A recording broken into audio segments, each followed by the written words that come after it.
जब लगातार कब्ज बनी रहती है और कब्ज ठीक नहीं होती है, उसके बाद जब पाइल्स और फिस्टुला ऐसी परेशानियां आ जाती हैं, तो उसको किस तरीके से आप योग के द्वारा ठीक कर सकते हैं। तो साथियों, आज इस वीडियो में मैं आप सभी को कुछ आसन बताऊंगी और कुछ प्राणायाम बताऊंगी। उसके साथ साथ मैं आपको आज एक ऐसी मुद्रा भी बताऊंगी जिसको करके आप अपने बवासीर की परेशानी को बिल्कुल दूर कर सकते हैं। साथ साथ में जिनको लगातार कॉन्स्टिपेशन भी बना रहता है, उनके लिए भी ये सेशन बहुत ही लाभदायक होने वाला है, क्योंकि इस वीडियो में किए जाने वाले अभ्यास कॉन्स्टिपेशन, पाइल्स, फिस्टुला सभी के लिए लाभदायक होंगे। तो चलिए बिना देरी किए हुए वीडियो में जल्दी से आगे बढ़ते हैं, करते हैं अभ्यास आसनों का।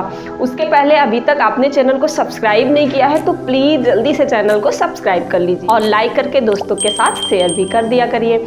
चलिए, सबसे पहले अगर आप शुरू कर रहे हैं योग, तो आपको मैं सबसे पहले कहूँगी कपालभाति क्रिया करने के लिए। कपालभाति कोई प्राणायाम नहीं है, वो एक षट कर्म की क्लीजिंग टेक्निक की एक क्रिया है। तो कपालभाति आप सबसे पहले करेंगे। उसके लिए आप सबसे पहले अपनी स्पाइन को सीधा करते हुए सिद्धासन या सुखासन जिसमें भी आप बैठ पाएँ, नहीं बैठ सकते तो जिस तरीके से भी आप कंफर्टेबल होके स्पाइन को सीधा करके बैठ जाएंगे। आपको पूरी वीडियो डिटेल में देखनी है तो आप चैनल पर विजिट करके प्राणायाम और आसन के प्लेलिस्ट में जरूर जाइए और पूरी वीडियो जरूर देखिए। चलिए, स्पाइन को सीधा करते हुए गहरी लंबी सांस भरेंगे। सबसे पहले 4 से 5 बार डीप ब्रीदिंग करेंगे। अब उसके बाद आपको कपालभाति का अभ्यास करना है।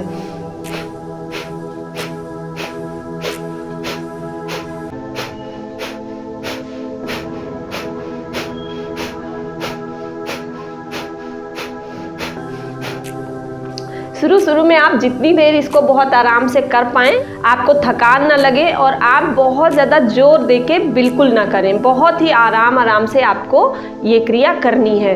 जितनी देर आप आराम से कर सकें। अगर आपको थकान जैसा लगने लगे, ब्रीथलेसनेस लगे, तो आप थोड़ी देर के लिए रिलैक्स करें, गहरी लंबी सांस भरें, वापस से फिर से इस क्रिया को दोहराएं।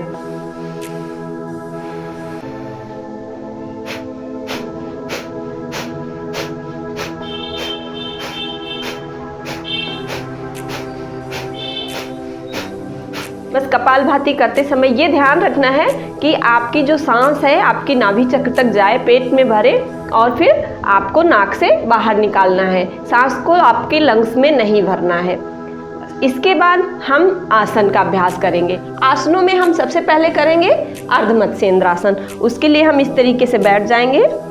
अपने पैर को इस तरीके से उठा के थाई के बिल्कुल बगल में रखेंगे, स्पाइन को सीधा रखेंगे और फिर अपने हाथ को इस तरीके से लाके अपने घुटने पर इस तरीके से प्रेस करेंगे और अपने पैर के तलवे को इस तरीके से पकड़ लेंगे और दूसरे हाथ को इस तरीके से और पीठ के पीछे देखने की पूरी कोशिश करेंगे। इसी तरह आप दूसरी तरफ भी अभ्यास करेंगे। सबसे पहले आपको इस तरीके से अपने चेस्ट को घुमाना है।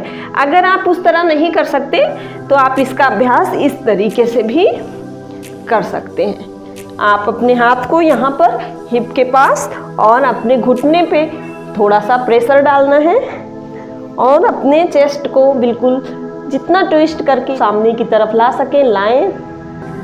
और अगर आप कर सकते हैं तो आप इस तरीके से इस अभ्यास को करें। इससे आपकी स्पाइन भी बहुत मजबूत रहेगी और आपकी जितनी नस नाड़ियां हैं सब मजबूत हो जाएंगी।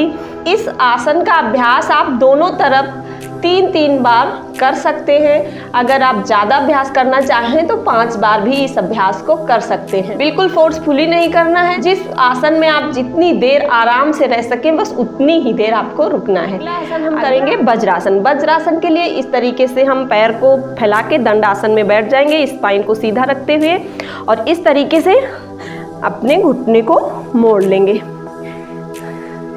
अपनी हथेलियों को इस तरीके से आप घुटने के पास थाई पर रख लेंगे। स्पाइन को सीधा रखते हुए बिल्कुल आराम से यहाँ पर बैठेंगे। गहरी लंबी सांस भरेंगे और सांस को भरते हुए सजगता से लेते हुए, चेतनता के साथ लेते हुए नाभि चक्र तक उसे महसूस करना है। अपना ध्यान मणिपुर चक्र पे केंद्रित करना है। मणिपुर चक्र आप नाभि चक्र को ही कहते हैं। इस तरीके से जितनी देर आप यहाँ पर कंफर्टेबल होके बैठ सके बैठें। 5 से 10 मिनट के लिए इसमें ज़रूर बैठें। धीरे धीरे इसका समय बढ़ाकर आप 15 मिनट तक भी कर सकते हैं। और जो साथी हमारे वज्रासन का अभ्यास कर लेते हैं या नियमित करते हैं, उनसे मैं कहूँगी कि अगर उन्हें कॉन्स्टिपेशन या फिर पाइल्स फिस्टुला जैसी कोई भी समस्या है तो उन्हें सुप्त वज्रासन का अभ्यास भी जरूर करना चाहिए।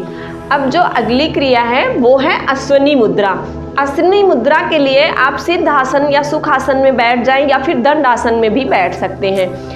आप इस तरीके से बहुत शांत होके सजगता के साथ, बिल्कुल चेतनता के साथ बैठे जब भी आप मुद्रा और आसन प्राणायाम का अभ्यास करें।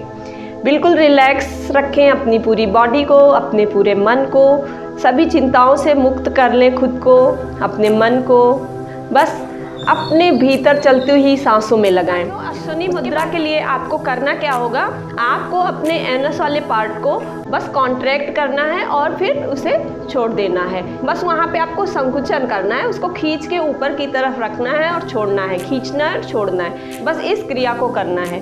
तो आप सीधे बैठ जाएंगे और बिल्कुल अपनी सांसों पे अपने ध्यान को लगाएंगे और फिर अपना जो ध्यान है उसे मूलाधार चक्र पे ही लगाएंगे। नॉर्मल ब्रीदिंग के साथ बस एनस को कॉन्ट्रैक्ट करें और जितनी देर रोक के रख सकें उतनी देर आप उसे रोकें, उसके बाद छोड़ दें। इसी क्रिया को आप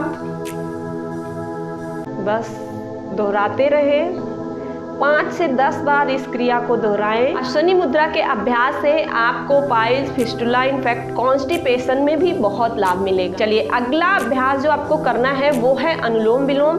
इसको आप अपनी डेली रूटीन में एकदम संजीवनी की तरह या फिर अपने सांसों की तरह शामिल कर लीजिए, क्योंकि यही वो प्राणायाम है जो सभी प्राणायामों का राजा है, आपके लिए संजीवनी है। आपके शरीर के अंदर सिंपैथेटिक और पैरासिम्पैथेटिक नर्वस सिस्टम जो आपकी पूरी बॉडी को बैलेंस बना के रखता है, सभी कार्यों की देखभाल करता है, उस नर्वस सिस्टम को ये संतुलित करता है, आपके शरीर की 72,000 नाड़ियों को संतुलित करता है। तो इसलिए अनुलोम विलोम का अभ्यास आप बिल्कुल भी ना छोड़ें। अगर आप कुछ नहीं कर सकते तो अनुलोम विलोम का अभ्यास जरूर करें। उसके लिए भी आपको बिल्कुल सिद्धासन या सुखासन में स्पाइन को सीधा करते हुए बैठेंगे और बस सांसों पे अपने ध्यान देंगे। 2 से 3 बार आप गहरी लंबी सांस भरेंगे और फिर इस तरीके से अपनी इंडेक्स और मिडिल फिंगर को अंगूठे के जड़ पे रखेंगे। प्राणायाम मुद्रा को बनाते हुए अपने अंगूठे से दाहिनी नाक को बंद करते हुए बाईं नाक से सांस लेते हुए, बाईं नाक को अपनी फिंगर से बंद करते हुए दाहिनी नाक से सांस को छोड़ देंगे। वापस से दाहिनी नाक से सांस भरा और फिर बाईं नाक से सांस को छोड़ दिया। इस तरीके से अनुलोम विलोम का एक चक्र पूरा होता है और फिर इसी तरह आप इसको 5 मिनट से लेकर 10 मिनट तक अभ्यास जरूर कर सकते हैं। धीरे धीरे थोड़ी देर करें, अपने अभ्यास के टाइम को आप धीरे धीरे ही बढ़ाएं। और अनुलोम विलोम प्राणायाम को डिटेल में जानने के लिए आप चैनल पर विजिट करके पूरी वीडियो जरूर देखें, आप उसमें बहुत सारी चीज़ों का लाभ उठा सकते हैं। तो साथियों, इन सभी योग अभ्यासों को आप अपने जीवन में शामिल कर लीजिए। अगर आपको ज़्यादा टाइम नहीं है तो आप इसे 20 मिनट 25 मिनट ही करिए, लेकिन ज़रूर करिए अगर आपको दवाओं से बचना है, केमिकल से बचना है, ऑपरेशन से बचना है। अपने जीवन को संयमित और नियमित जरूर करिए। अभी के लिए बस इतना ही। मुझे आज्ञा दीजिए, अपना ख्याल रखिए। नमस्कार।